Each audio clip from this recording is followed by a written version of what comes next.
ಸುన్నా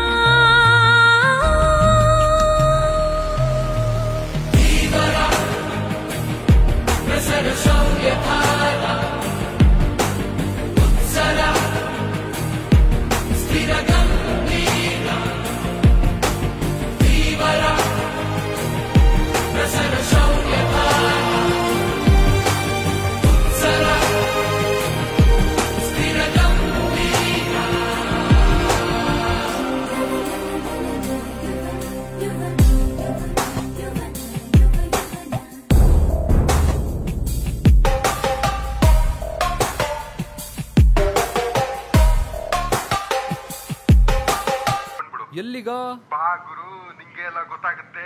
ಹೌದನಾ, ಬಂದೆ ನೋಡು. ಕೇಳಿದಿ ಏನು ರಿಸ್ಕ್ ಬೇಡ ಮಗ, ಕ್ಯಾಬ್ ಮಾಡ್ಕೊಂಡ್ ಬಂದ್ಬಿಡು. ಓ ಅದೆಲ್ಲ ಬಿಡು, ಅಟ್ಲೀಸ್ಟ್ ಯಾರ್ ಪಾರ್ಟಿ ಹೇಳಲೆ. ಸರ್ಪ್ರೈಸ್.